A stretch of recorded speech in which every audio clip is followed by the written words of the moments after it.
Welcome to News Mongolia, where we bring you the latest stories and updates from across the nation and beyond. I'm Batsir Namshir. On the News Mongolia today, President of Mongolia and Belarus forge closer ties in official talks. Mongolia and Belarus sign a comprehensive cooperation agreement. The Standard and Food Safety National Discussion Program was held today. For the news, stay tuned.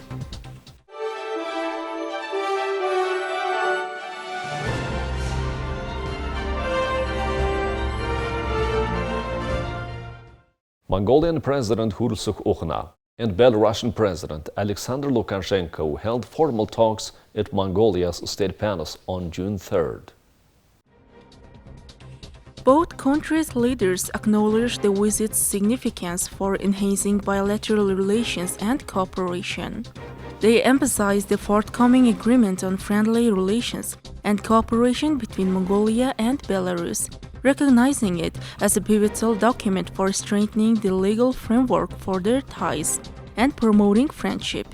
Throughout the talks, they explored collaboration opportunities aligned with Mongolia's long-term development strategies, including Vision 2050 and the New Revival Policy, as well as the 1 billion trees, a healthy Mongolian, and the food supply and security campaigns.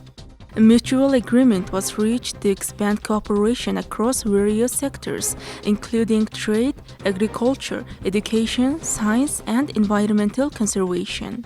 Both parties said they hoped the decisions made during the state visit would lead to mutual prosperity, enhance the well-being of their respective citizens, and strengthen ties and cooperation between Mongolia and Belarus. The President of Mongolia, Hurulsuh, and the President of the Republic of Belarus, Alexander Lukashenko, signed an agreement on friendly relations and cooperation between Mongolia and Belarus. This pivotal agreement aims to fortify traditional friendly relations and expand cooperation across various sectors. The agreement lays the groundwork for enhanced collaboration in political, economic, social, cultural, and other spheres. Other key documents were also signed. The 2024-2026 Cooperation Roadmap on Development in Trade, the economy, agriculture, health, education, construction, mining, sports, tourism, culture, and information. The mutual recognition of bachelor's, master's, and doctoral degrees to foster educational exchange and improve education quality. The mutual acceptance of driver's licenses.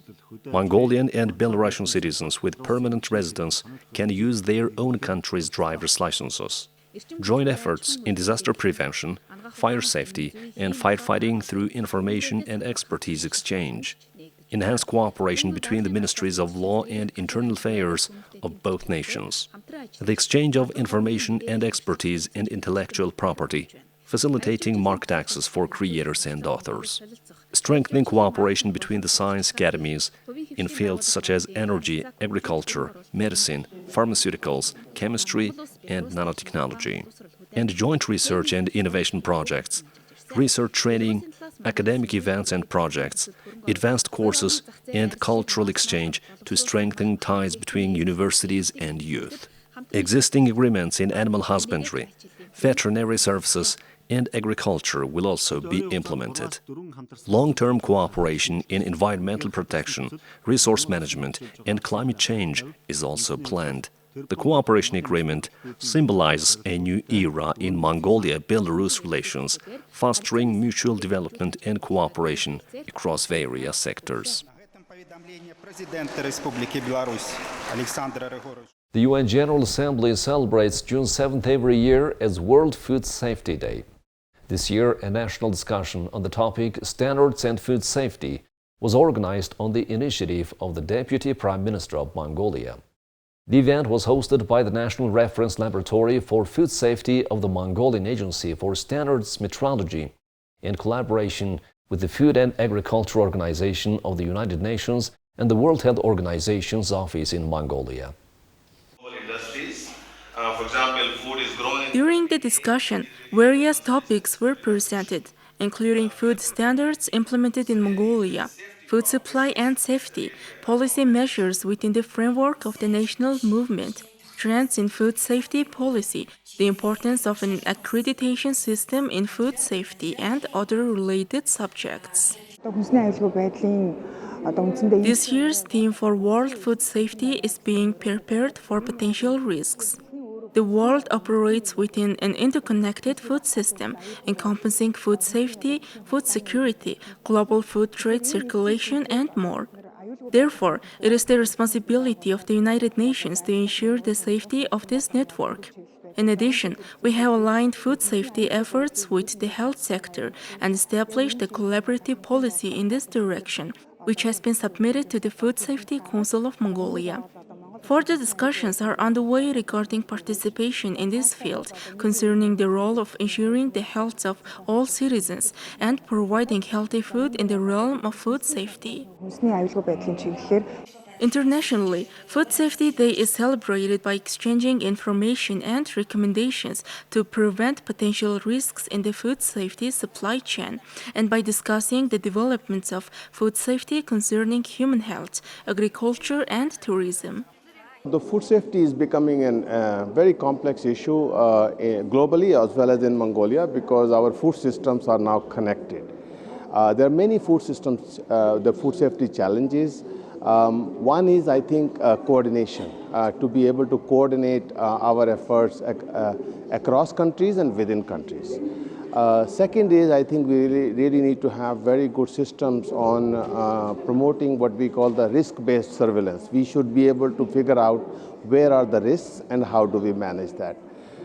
Then I think there are newer challenges that are emerging, and particularly we talk about use of antibiotics in food. The antibiotics are becoming a menace in the food system. A lot of the antibiotics are actually used in agriculture sector, which is problematic because at the end it goes into our food. So there are complex issues, but I think we also have solutions.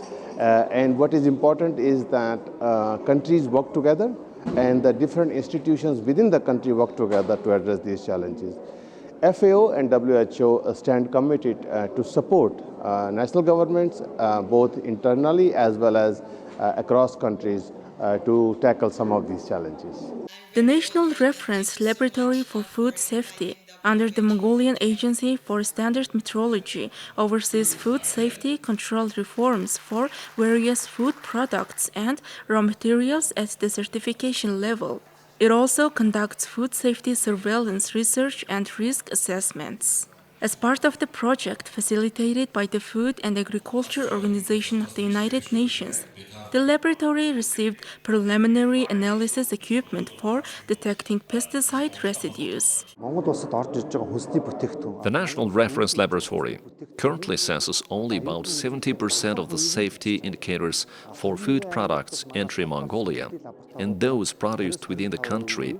Similarly, our industry testing laboratories across 21 provinces cover just 20 to 25% of these safety indicators.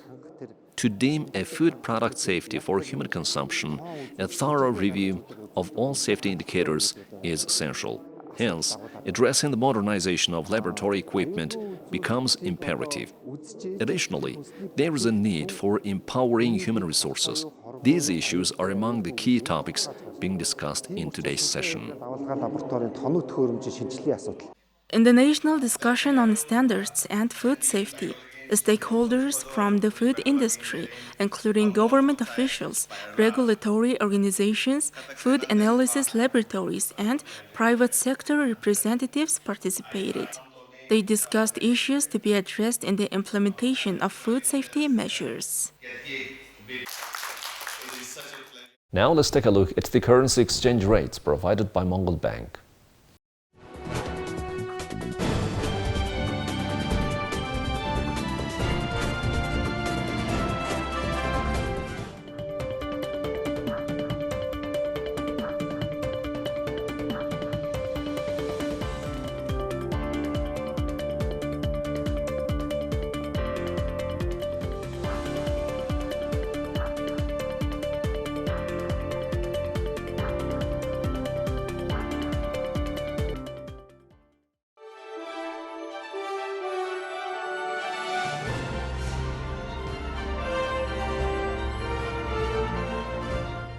Israeli Prime Minister Benjamin Netanyahu on Monday denied he was pressured by his coalition government to dismiss a ceasefire deal after U.S. President Joe Biden announced a proposed agreement to end the fighting in Gaza. Netanyahu said the elimination of Hamas was among the chief goals of the war.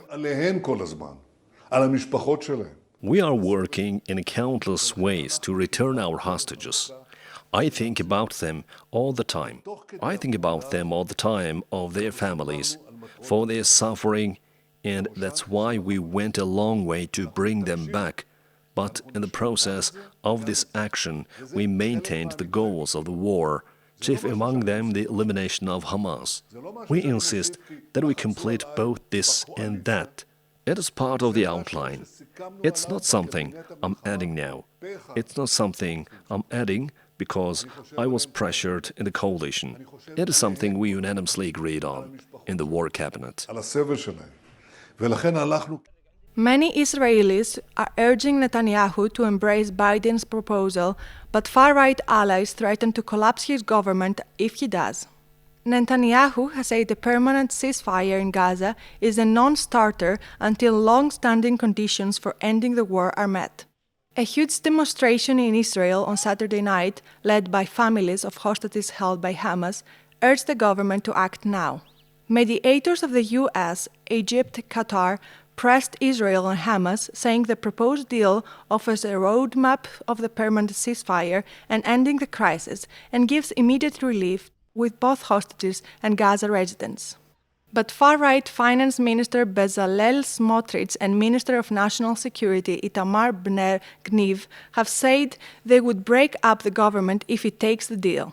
That could expose Netanyahu to new elections, scrutiny over security failures that led to the war, and if he loses the prime minister post, prosecution on long-standing corruption charges.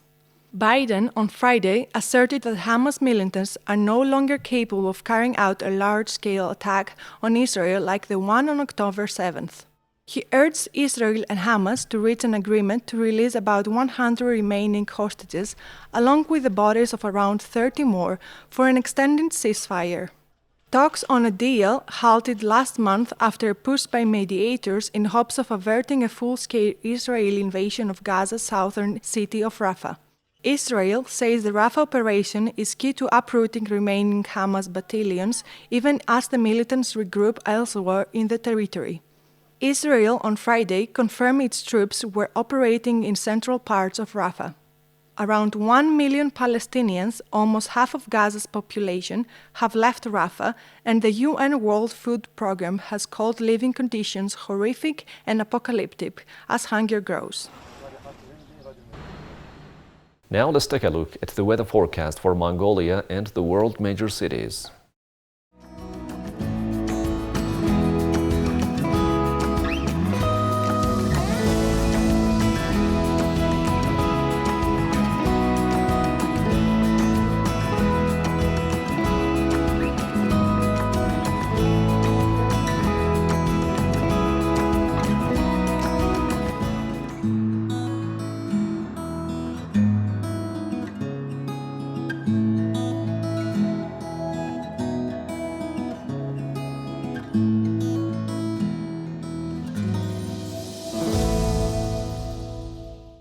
Well, that's all for today. Thank you for staying with us.